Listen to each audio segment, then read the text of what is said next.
Hi. It's me, Dr. KT, and welcome to ODDDUCK Science.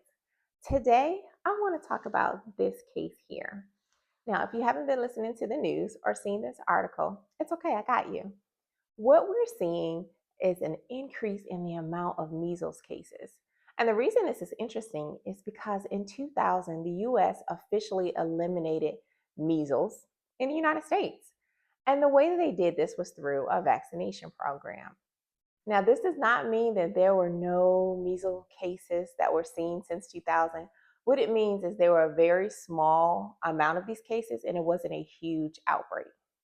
Now, I know vaccinations can be a very testy subject, but it shouldn't be. We should allow the science to speak for us. And we're going to do that today. And the way that we're going to do it, we're going to talk about three different things: the immune system, vaccinations, and herd immunity.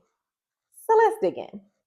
All right, a couple videos ago, I talked about the innate immune system. Now, what we know is the immune system has two components: the innate immune system and the adaptive immune system. Now, the adaptive immune system is very specific, very slow, and long lasting. And it's long lasting in the fact that if it recognizes a pathogen, and remember, a pathogen is a disease causing organism, so think virus, think bacteria, think fungi. Once it sees a pathogen, it kind of holds on to it and keeps up memory of it.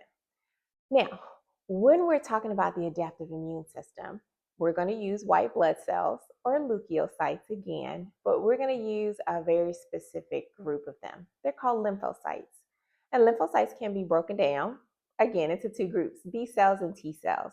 And specifically for today, we're just going to talk about memory B cells and memory T cells. Now, let me tell you how fascinating these are. These memory cells, what they do, once a pathogen comes into the body and is defeated, it takes a picture of it. And so when it takes a picture of it, what I mean by that is it's almost like it captures a recipe of how to kill the pathogen so that when it sees it again, it's on site. It knows how to defeat it, and it tucks it away and stores it until that time comes again. Now, that is how the immune system works. So now we're going to apply that approach to vaccinations. So when we're talking about measles, and what we know about measles is, of course, it's a pathogen. It is a highly contagious virus.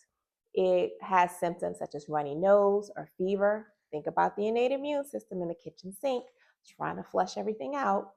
It can then lead to symptoms such as encephalitis, which is the brain swelling. It can lead to lesions, and it can also lead to pneumonia and eventually death. Now, the way that vaccinations work with measles is that inside of the vaccination is a weakened live version of the measles virus. And it's so weakened that our immune system has a good chance of defeating it, knocking it out the park, defeating it. And that is when our memory cells come up to the scene of the crime, take a picture, and hold on to it. So again, if they ever come into contact with the measles pathogen again, they already have the recipe, they already have the photography, they have the photo of showing how to defeat it. Now, some of you may say, Dr. KT, I have family members who are immunocompromised and can't take the vaccine. And I get you, I do. And then there's another group of people that said, I'm allergic to what's inside of the vaccination. I get you too. I have a solution for both of those cases, and it's something called herd immunity.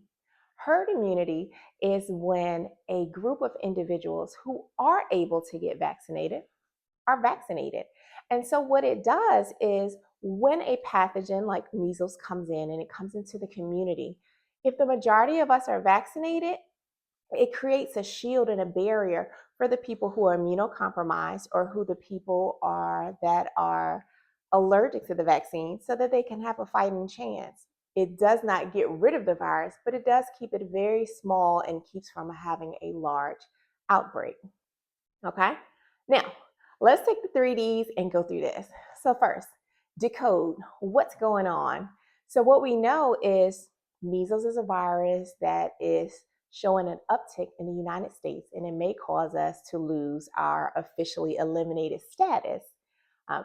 Our immune system, specifically our adaptive branch of the immune system, works hard with memory cells, B cells and T cells, to ensure that we can defeat the pathogen when we see it. One of the ways it does it is through vaccination. Second D, diversify. How does this help me? How does it affect my community? I'm so glad you asked. Vaccinations are what we call a group project. Herd immunity is a group project. So I'm going to protect the people around me by simply doing what I can do, which is vaccination. Okay. The last D, dazzle. I'm going to say it again. Herd immunity and vaccinations are a group project. We are simply protecting our older generation. We are also protecting the younger generation. And we're also protecting our peers who aren't able to get vaccinated. So I hope you learned something new today. And remember, science is accessible to everyone. Have a glorious day. Until next time.